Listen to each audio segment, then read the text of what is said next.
আসসালামু আলাইকুম। ইতিমধ্যে যারা প্রাথমিক বিদ্যালয়ের স্লিপ মধ্যমেয়াদী পরিকল্পনা অনলাইনে জমা দিয়েছেন বা আবেদন করেছেন, তাদের অধিকাংশই অসম্পূর্ণ, ভুল এবং অযৌক্তিক তথ্য দিয়ে আবেদন করেছেন। বিশেষ করে বাজেট ব্যবস্থাপনা ও অভৌত চাহিদার ক্ষেত্রে সবচেয়ে বেশি ভুল হয়েছে। এই ভিডিওতে দেখাবো কিভাবে সঠিক বাজেট ব্যবস্থাপনা এবং স্লিপ পরিকল্পনা প্রণয়ন করা যায় এবং ভিডিওর শেষ অংশে আবেদনটি সহকারী শিক্ষা অফিসারের প্রোফাইলে গিয়ে চেক করব আমাদের আবেদনটি সঠিকভাবে সম্পন্ন হয়েছে কিনা। মূলত 3টি ধাপে এই কাজটি সম্পন্ন হয়: স্লিপ টিম গঠন, স্লিপ প্রণয়ন প্রক্রিয়া, সবশেষে স্লিপের তালিকা তৈরিকরণ। তালিকা তৈরিকরণ প্রক্রিয়াটি তখনই সম্পূর্ণ হবে যখন উপজেলা সহকারী শিক্ষা অফিসার আবেদনটি অনুমোদন করবেন। তারপরে আমরা আবেদনগুলো ডাউনলোড করতে পারবো, সংরক্ষণ করতে পারবো।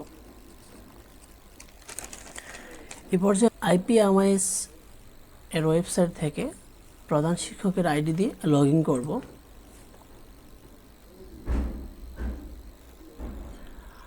যদি আমাদের এই মেনুটি না আসে তবে আমরা ড্যাশবোর্ডে ক্লিক করব। ক্লিক করলে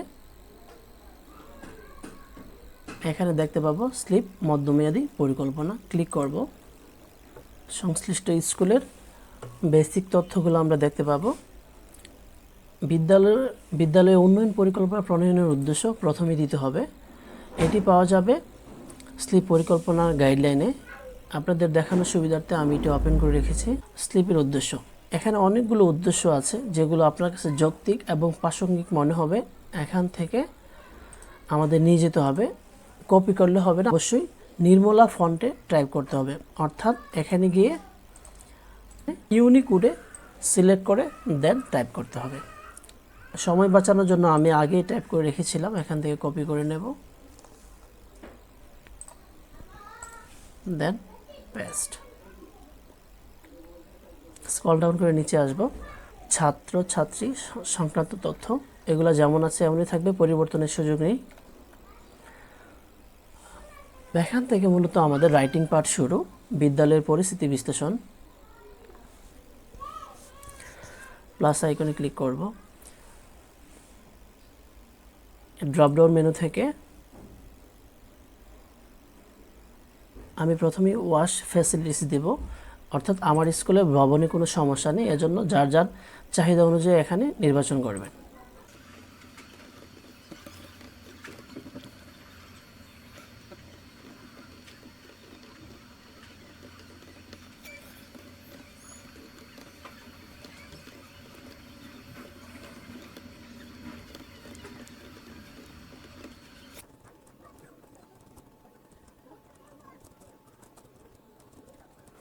মেরামত নতুন প্রয়োজন, সমস্যা সমাধানে বিদ্যমান সক্ষমতা, স্থানীয়ভাবে সক্ষমতা নেই, এজন্য আমি শুধু লিখব সক্ষমতা নেই।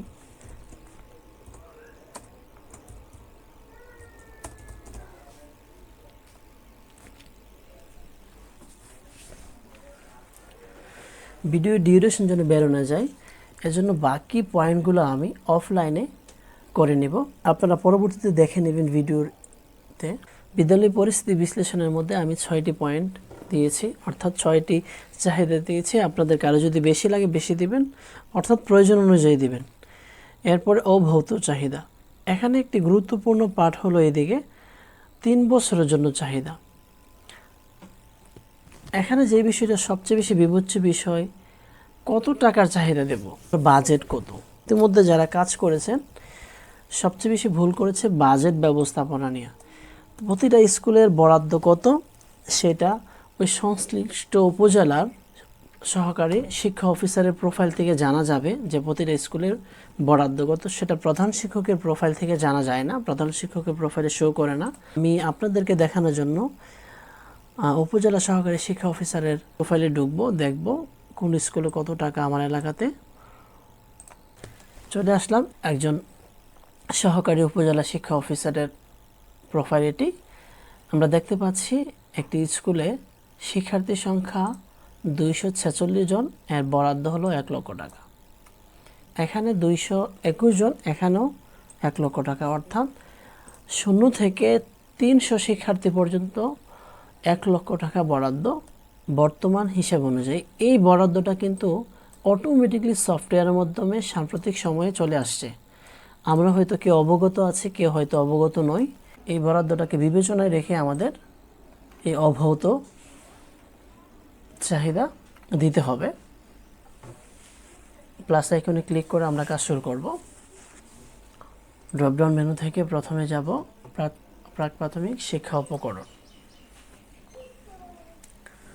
আমার বর্তমান সংখ্যা আছে 20টি। এটা অবস্থা দেব মোটামুটি।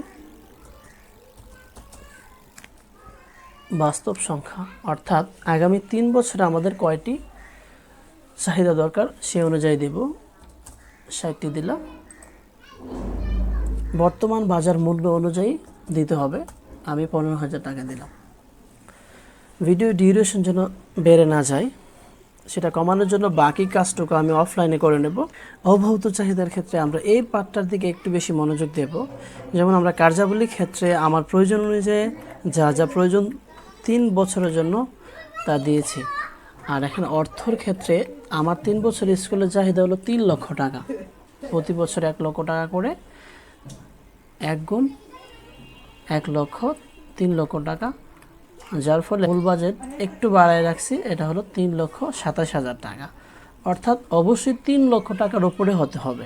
এই পর্যায়ে বিদ্যালয়ে অবকাঠামোগত চাহিদা।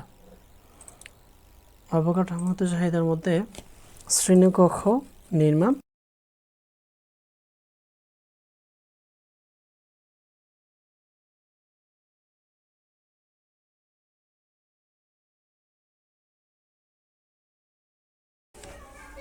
এই ছিল আমার বিদ্যালয়ে অবকাঠামোগত চাহিদা। আপনাদের প্রয়োজন অনুযায়ী চাহিদাগুলো এখানে সম্পৃক্ত করবেন। বার্ষিক আয়সমূহ এটা হলো 1 বছরে আমার যা বরাদ্দ। আমি আগেই দেখিয়েছি আমাদের সহকারী শিক্ষা অফিসারের প্রোফাইলে এই বরাদ্দটি দেখানো হয়, যার ফলে প্রধান শিক্ষকের আইডিতে দেখা যায় না। আপনারা এই আবেদনটি করার আগে আপনাদের স্কুলের বরাদ্দটি জেনে নেবেন সংশ্লিষ্ট সহকারী শিক্ষা অফিসারের কাছ থেকে, যে আমার স্কুলের বরাদ্দ কত টাকা। আমার স্কুলে যেহেতু 1 লক্ষ টাকা বরাদ্দ বার্ষিক, আমি 1 লক্ষ টাকায় দিচ্ছি। আর আমাদের আয়ের খাত একমাত্র সরকারি অনুদান, অন্যান্য কোনো অনুদান থেকে খাত থেকে আসে না, যার ফলে কেবল সরকারি অনুদান দিলাম। আর এখানে মন্তব্যগুলো দিয়ে দিতে পারি স্লিপ। শেষ গুরুত্বপূর্ণ পার্ট হলো বার্ষিক কার্যাবলী। এখানে আমি যে আইটেমগুলো সিলেক্ট করব এখানে এগুলোই শো করছে, যেগুলো আমি এই 2 পার্টে সংযুক্ত করেছিলাম। বিদ্যালয়ের অবকাঠামোগত চাহিদা এবং অব্যাহত চাহিদা। এবং অব্যাহত চাহিদার ক্ষেত্রে যেই টাকাটা 3 বছরের জন্য দিয়েছিলাম, 3 বছরকে ক্যালকুলেট করতে হবে প্রতি বছর কত টাকা পড়ে।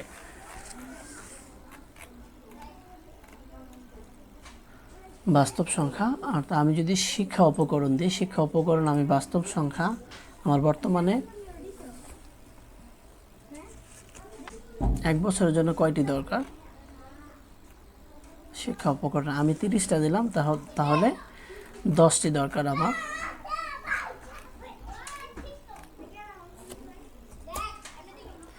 একটার দাম পড়ে 150 টাকা করে, 5,000 টাকা। আর কাজটি করার জন্য সংশ্লিষ্ট স্কুলের কোনো শিক্ষক যে দায়িত্বটি পালন করবেন।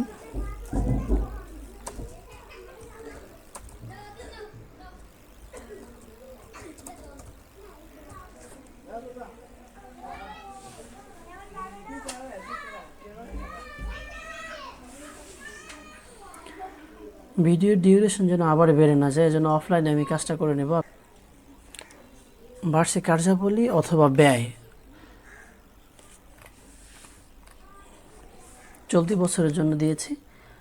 আমাদের মনে রাখতে হবে এই যে টাকাটা দিয়েছি এবং একক দাম এবং সংখ্যাটা দিয়েছি অব্যাহত চাহিদাতে, যে আগে চাহিদা দিয়েছিলাম, এই 3 বছরের হিসাবটাকে ক্যালকুলেট করে 1 বছরের একক সংখ্যা এবং দাম ক্যালকুলেট করে এখানে দিয়েছি। এই বিষয়টা মনে রাখতে হবে, এখানের বার্ষিক কার্যাবলী যেন অভৌত চাহিদার সাথে ম্যাচ করে, ভেরি ইম্পর্টেন্ট। আজকের এই পুরো ভিডিও প্রসেসটা কিভাবে সম্পন্ন হবে এই বিষয়ে আমাকে অ্যাকচুয়ালি নির্দেশনা দিয়েছে আমাদের শিক্ষা অফিসার জনাব মতিয়ার স্যার। স্যারের কাছে কৃতজ্ঞ। আমাদের কাজ শেষ, আমরা এখন এগিয়ে যাব, সাবমিট করে দেব। মতামত এখানে আমরা হ্যাঁ লিখে দিতে পারি।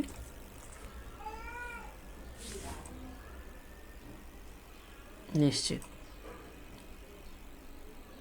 চলে আসলাম সহকারী শিক্ষা অফিসারের প্রোফাইলে। স্লিপ পর্যালোচনা ও অনুমোদন,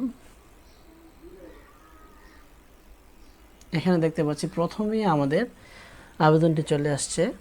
স্কুলের শিক্ষার্থী সংখ্যা 211 জন এবং বরাদ্দের পরিমাণ 1 লক্ষ টাকা।